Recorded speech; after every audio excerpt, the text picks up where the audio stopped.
Welcome back. We are making some cozy casseroles and none of them have cream of soup in them. So for this one, we're going to make a cheeseburger casserole and I am choosing to do this in a way that makes a ton of dishes. You don't have to do that though.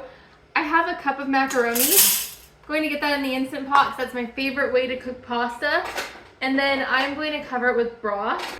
This is the last of the turkey broth, so I need to make some more, which I will do once we get to Thanksgiving. Not sure if you're seeing this before or after Thanksgiving.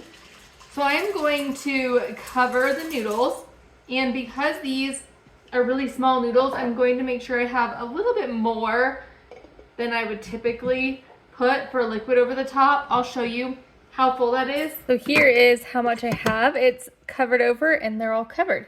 So I'm going to get this on the rice setting.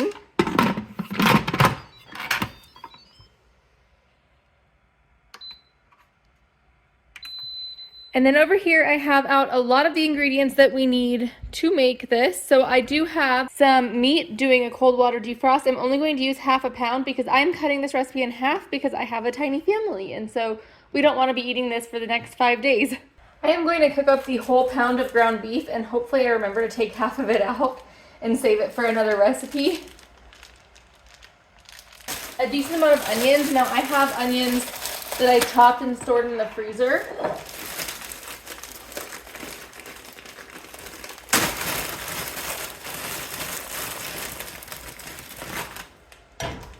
These are actually the onions from my garden. So we got a pretty good amount this year.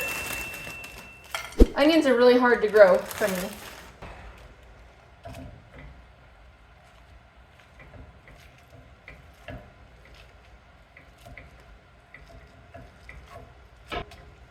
And I think I'm going to get the oven preheating as well. I don't know how high it wants it, so I'm just going to start it at 350 and we can increase it if we need to once I look at the recipe. I'm going to season this with salt and pepper because I know either recipe that I use the meat for will need it. And I did finally grind up a bunch of black pepper, so we're no longer having to grind it every time.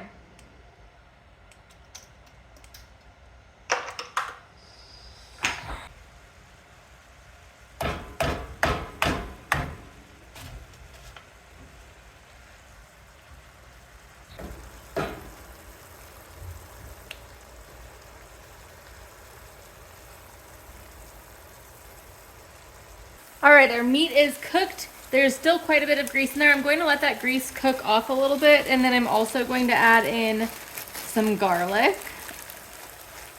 And this is fresh garlic that I had minced, and now it's frozen.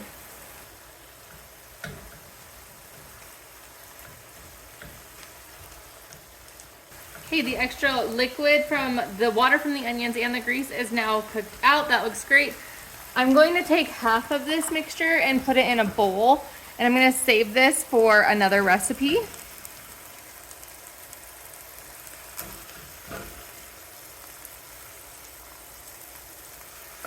Let's see, does this look like half?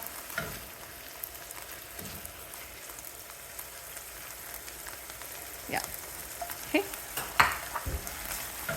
Now to this pan we need to add, I'm going to lower the heat down to low. Some garlic powder. That's all that's in there. Tiny little bit of chili powder. And then some Worcestershire.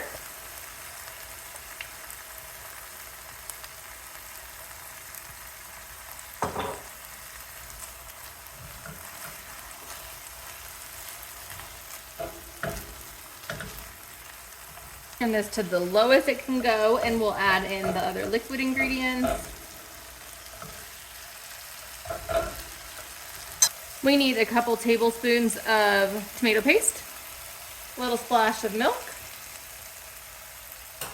probably good, and about a half a cup of sour cream.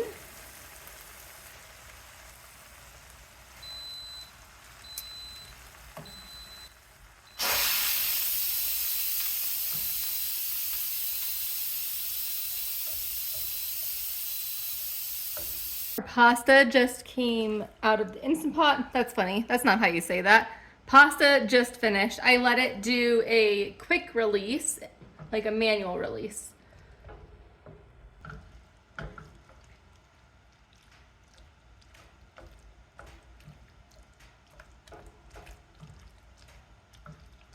Okay, I did look at the recipe and it needed to be 400 degrees, so I have preheated the oven. So spray that. I feel like it's getting dark. It's not even 3 o'clock yet. Okay, so we're going to do 2 layers. So we've got a layer, well I guess technically 4 layers. We're gonna do a layer of this mixture. It smells delicious. Maybe a little bit more there. And then a layer of cheese. We're gonna use some cheddar and some mozzarella. Mine's of course frozen. And this should only need about 10 minutes. We're just trying to get it all nice and gooey and bubbly and then get the top to be, you know, that nice brown. Okay, next layer is going to be a layer of this. Whoops. Aw.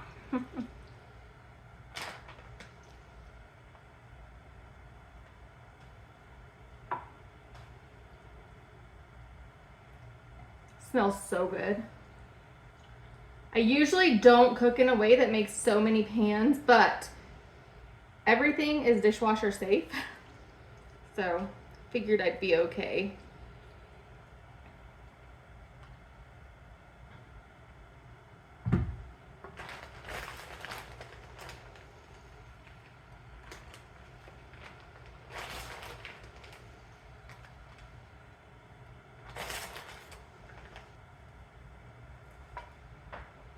Okay, into the oven this goes for about 10 minutes.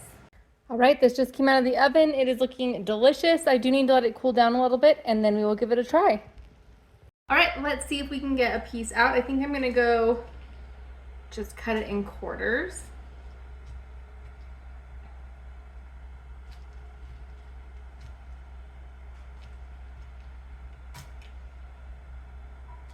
Nice.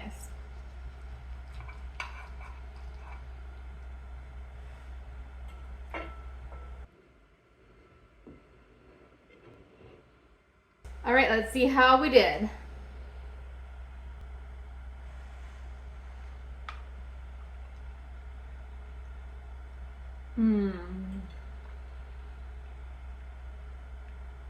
That is so good.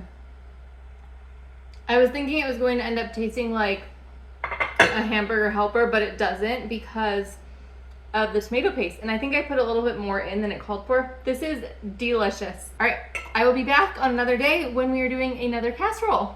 Next up, we're making a King Ranch casserole, and I am going to get the oven preheating to 400 degrees. And you know, this is the first time the oven is preheating and I have a thermometer in the oven. So we are about to find out if my oven heats properly or not. So we are going to get this going. I'm going to get some onion sauteing. So we need a little bit of butter. We'll just use all of that. Now I've got some frozen onions here that are from my garden. I really like having onions frozen.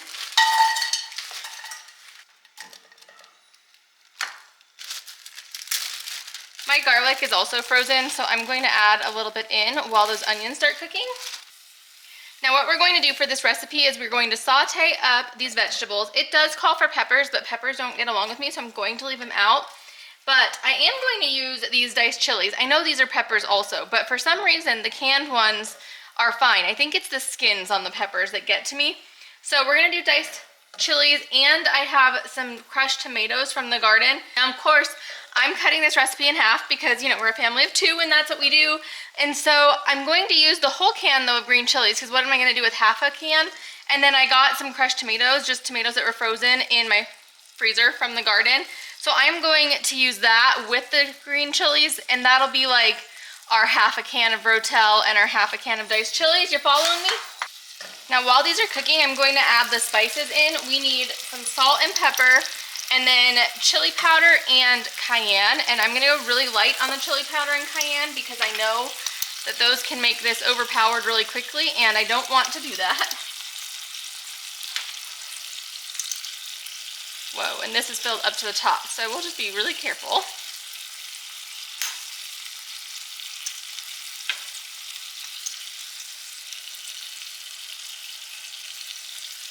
just a smidgen.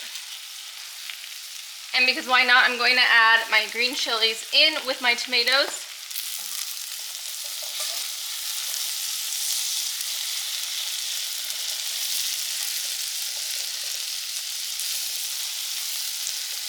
Alrighty, let's mix up our roux. We already have the fat in the bowl, or in the pot, so let's add in some flour, and we will cook this until there's no more white showing.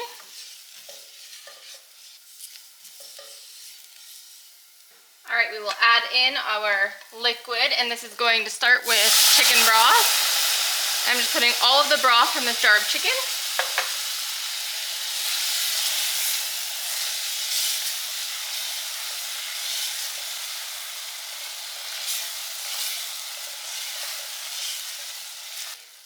And then next up is going to be a little bit of milk, and I am just using this thing. I got myself some shelf-stable milk for cooking, so this is super helpful. Hopefully it tastes just as good as milk in the fridge. So what we're doing here is we're just making the sauce, and then when we assemble, we'll add the chicken in and the cheese in. So we only have one more ingredient left for our sauce, and that is the diced tomatoes and the green chilies.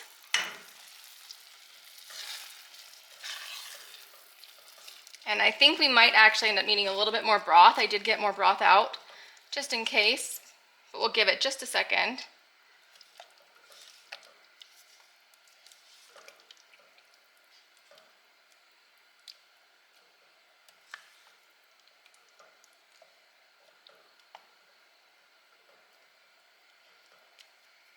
I do think I want to add a little bit of this.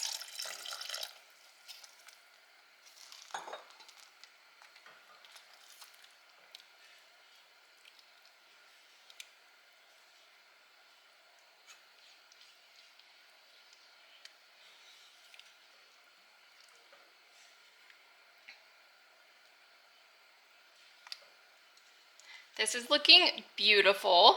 I should have probably chopped that one tomato, but that's okay. Most of these were cherry tomatoes. There were a few Romas mixed in a bunch. All right. Gorgeous. Let's assemble. All right, here's what we're gonna do. Take a little casserole dish, or a big one, depending on however big you're making. Give it a spray. We're going to get some of the sauce down at the bottom.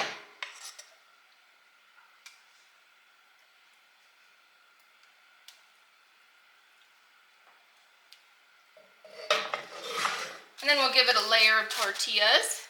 I have some fresh tortillas, kind of fresh, from a restaurant. I'm actually surprised these are still super fresh. Maybe they were store-bought ones and they just sold them.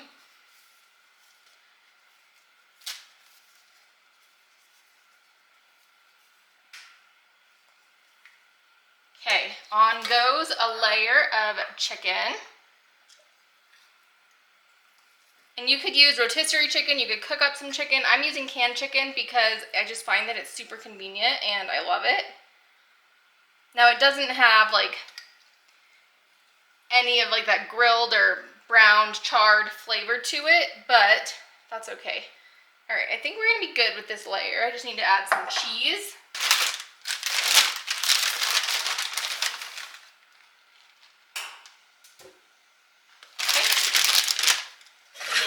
Another layer of sauce.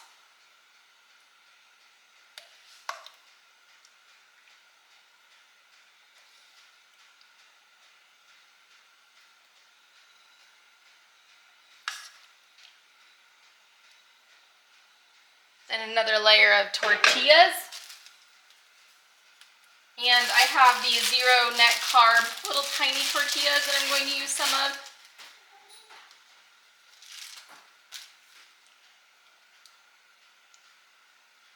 And you know, it called for a lot of tortillas, but I don't know how many layers I'm supposed to do. So I might just do one layer after this. This kind of reminds me of like a burrito casserole.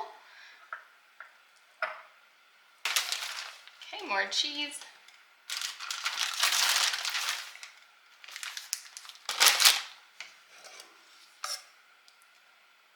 And then I think we're supposed to end on the sauce, but I think what I'm gonna do is just do a little bit of sauce and then maybe, do I want to do another layer of tortillas?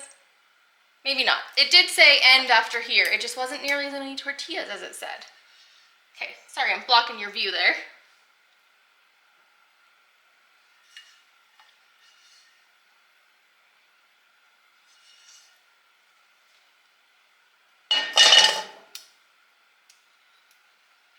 I'm used to ending on a layer after tortilla, but this is gonna be just fine. All right, into the oven this goes, but first let's see if the oven is fully preheated. All right, let's see here. I think it looks like it says 400. So I think it is oops. I think it says it's 400. I think it is calibrated properly, so that's good to know. Alrighty, this one just came out of the oven and it looks delicious. I am going to let it cool down for a bit and then we will give it a little bit of a try. I am making these last two at the same time because I am meal prepping them and I want them to be my food for the week. So not for right now, but for later.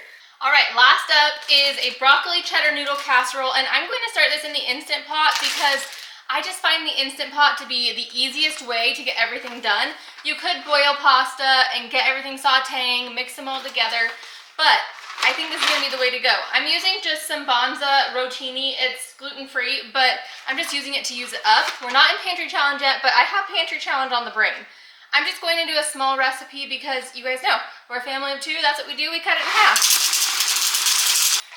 So I've used about half that box. What I'm going to do is add some stock in next. You could use chicken stock, pork stock, any stock.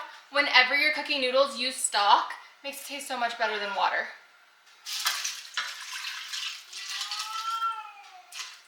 Okay, we've got our noodles lightly covered. I will show you everything before I start it up. And then we are going to add a half a pound of chicken, which is about this. And typically I wait and mix everything really well after, but I know that these kind of noodles fall apart, so I'm actually going to put the chicken in and like make sure that it's super broken apart before. Hi Milo! Next up I'm adding just some onions on top of it. You could saute your onions, but I find that when they're going in the Instant Pot, it doesn't really matter. And then I'm going to add garlic as well. I'm looking, I've got something on top of my salt. Okay, a little bit of garlic.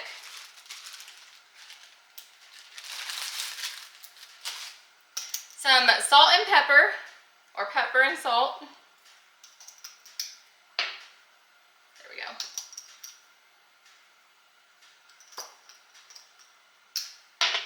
And last up into here is a little bit of Dijon.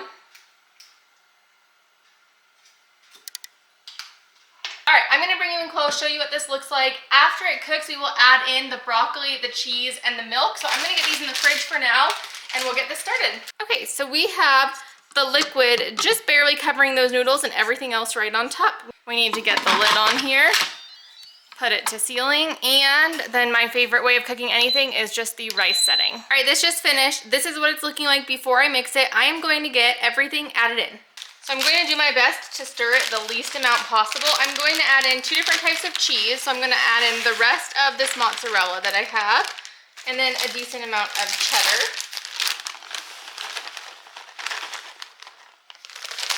I'm going to add in some broccoli. This was just frozen broccoli that I thawed and then chopped into little pieces.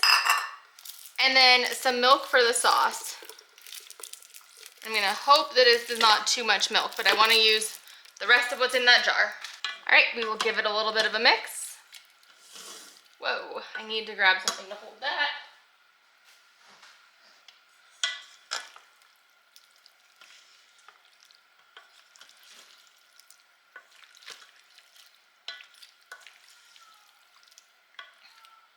All right, we will take a little casserole dish, get it sprayed up, and dump all of this in it.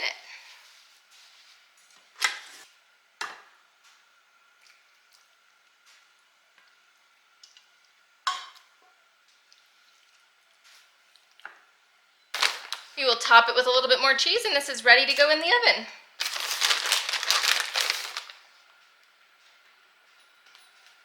All right, this one just came out as well, and it looks very delicious. It definitely needs to cool off, and then we'll try both of them. All right, there you have it, the last 2 of the casseroles without canned soup. Let's give both of them a taste. I'm just going to put my fork right into here because why not?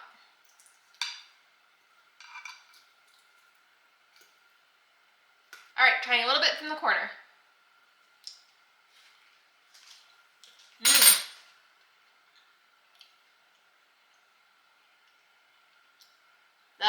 delicious. That's so good. Let's see this one. I think I'm going right here.